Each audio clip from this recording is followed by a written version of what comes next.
Student Union by James Holden. I caught sight of myself almost naked in the mirror earlier today. If I'm honest, it was more of a deliberate peek.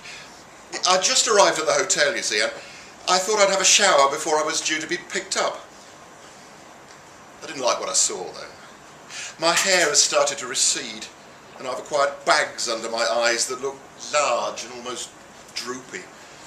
My body is no longer supple, my chest hair is turning white, and I seem to be developing breasts. What I think tonight's audience would call moobs, if I have the terminology correct. Thin, spindly legs emerge from old man's Y-fronts. However, I just can't help but feel that I could be doing much worse. My stomach hasn't yet begun to take over my frame. I possess just a small paunch, not for the time being anyway. And when I concentrate, I can still get a decent erection without recourse to chemical stimulants.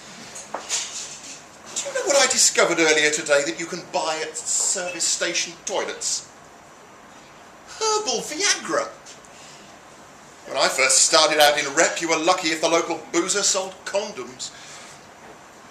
I met the entertainment liaison officer in the hotel reception at 7:30 as instructed. Natalie, she was called. Following the emails we had traded, I imagined her to be slim and pouty.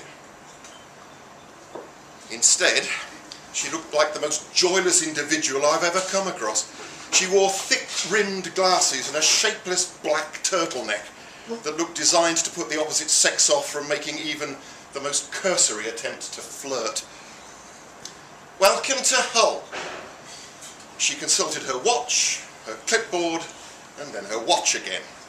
I've got a taxi waiting outside to take us to the Student Union. We spoke a little during the brief journey. I asked her what she was studying, and then I asked her if she used to watch Grange Hill. Oh yes, I used to really enjoy watching it. I was brought up in Harrogate. I used to think that all schools in cities were like that. Don't you think that sort of environment must be terribly distracting for the pupils? She said, earnestly. Well, I wasn't intimately involved with the research for the script, so although I did quite a lot of preparation and studying for my role. Were you a particular fan of Mr. Jones? I said, puffing out my chest slightly. She checked her watch and the clipboard before turning to face.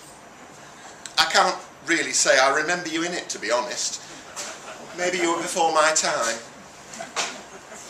I'm sure that you must recognise me. I played the part of Mr. Jones, the history teacher, for 5 years. He represented a more liberal approach to education and had several notable clashes with Mr. Bronson. I had initially tried to play the role suggesting there was some sexual tension between my character and the headmistress, Mrs. McCluskey, but the producers hadn't been keen on my idea. Mr. Jones eventually departed after getting a supply teacher pregnant, an ending that I always thought was slightly unfitting. Natalie proceeded to ask me whether I had had the opportunity to enjoy Hull. Although apart from Godber's theatre, I'd struggled to name any obvious charms. If I'm honest, by this point I'd started to lose my patience with her, so I put my hand on her knee and asked her why she had chosen to book me if she thought that I was before her time. She lifted my hand at the wrist and placed it on my own knee and smiled. If I'm honest, Mr. Flanders, Keith Harris and Orville were our first choice, but they weren't available. When we arrived at the Student Union, Natalie led me into the dressing room, if you can call it that. It seemed to be a small meeting room to one side of the dance floor with a table and chairs that had been pushed to one side. Breeze blocks had been painted a pale yellow colour, presumably to try and cheer the room up. But if I'm honest, the overall effect was more Guantanamo than Old Vic. Is there anything I can get you to drink, Mr. Flanders? Well, a pint would be nice. Bitter if you have any. She came back a few minutes later holding a couple of plastic glasses containing fizzy lager, each with a large frothy head. I'm terribly sorry, but the bitter doesn't appear to be on tonight. All alcopops these days, I suppose. Tell me, how did you become the entertainment liaison officer? I nodded. Well, it's an elected post, but no one else seemed to put in nomination papers. Student apathy, eh? Well, not quite. The athletics union post was very hotly contested. And was the successful candidate as earnest as you?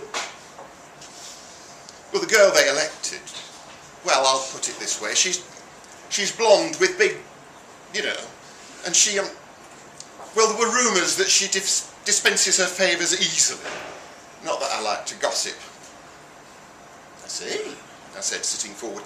And will there be an opportunity to meet the rest of the student union team? She looked down at her watch. I don't think so.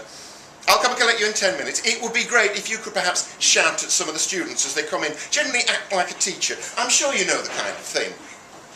I put my hand up. I'll stop you there, Natalie. You obviously don't remember my character. I was a much more liberal personality, and I don't think that the people here would appreciate it if I were to step at... You're meant to be a teacher. Just shout at them, yeah? She said, and walked out. This was the first time that I had performed at a student union disco. My agent has been struggling to get me work for a while, and I haven't really had a role on television since I played a cadaver on Waking the Dead. Apparently this is all the rage now. Minor celebrities from children's television or faded pop stars going around student unions to be leered at by drunken students. Mr. Bronson is very much in demand, so I'm told. We used to look forward to productions of Waiting for Godot or The Moody Blues when I was studying. But now it seems like it's all irony and taking the proverbial. Natalie got me to stand by the cloakroom just in front of the entrance to the main room. Loud music washing over me as the doors opened and closed. I was wearing a tweed jacket, a Grange Hill badge pinned to the lapel, and corduroy trousers with a shirt and tie. The university students filed past me, and I told them to behave or to be quiet or not to run in the corridors. People stood next to me and took pictures on their phones. Well, better than being ignored, I suppose. I don't know if you've ever been to a school disco, although it's far from my idea of a fun evening. The girls were damned attractive. It's like they'd flouted all the uniform rules you could possibly think of. Their skirt hems graced the tops of their thighs, and their blouses were open low to show off their cleavages. I did shout at one girl, who was rather large, that her skirt was too short. No one wants to see that much flesh as she had on display. If I'm honest, though, evenings like this were not how I saw myself when I was at RADA. After I'd finished my performance, which was distinctly out of Mr. Jones's character, I returned to my dressing room, where Natalie had deposited another 2 pints of frothy lager. My ears were ringing, perhaps not surprising, given that I had had to stand centre stage, escorted on by 2 girls who were again dressed in school uniform, and whose contribution to the evening can perhaps best be described as podium dancing. So grateful was I for some peace and quiet that I downed half the first pint and was just opening the packet of crisps that was going to have to substitute for my evening dinner when there was a knock at the door. "Come in," I said, expecting it to be the perpetually sour Natalie.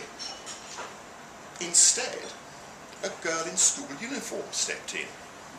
She was slightly taller than I was, possibly because of the high heels she was wearing. She had blonde hair that had been pulled into bunches, freckles that had been drawn onto her cheeks. Only the middle 2 buttons of her blouse were done up, revealing a flat, tanned stomach and a generous view of her breasts. "Hi, I'm a member of the Student Union Council. I'm responsible for athletics, but I wanted to come and say thank you on behalf of the students," she said, walking into the room with a swagger. "Well, thank you for your gratitude," I said, smiling broadly, feeling slightly dizzy from the alcohol. She started to move in closer.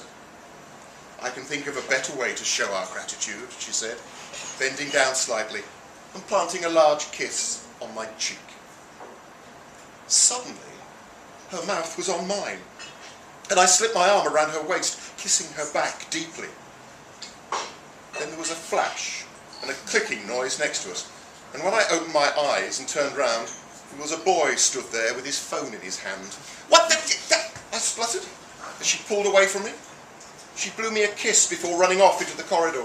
"I did it!" I could hear her shouting. "I said I'd get a snog with Mr. Brunson."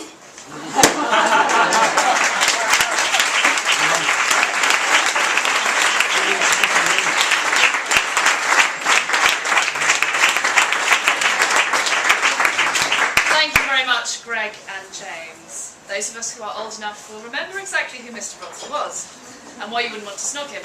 Our next story is Monitor by Samuel Taradash, I should say. And it's a story which he has written. He's normally someone who produces live stories like ourselves. Raised in the American Southwest, Samuel Taradash currently lives in London, where he divides his time between writing, so-called real work, and an irrational nostalgia for Japan. He's currently involved in the episodic Literary Variety Night, The Special Relationship, and is working on a novel. And Monitor by Samuel Taradash will be read by Ben Crystal.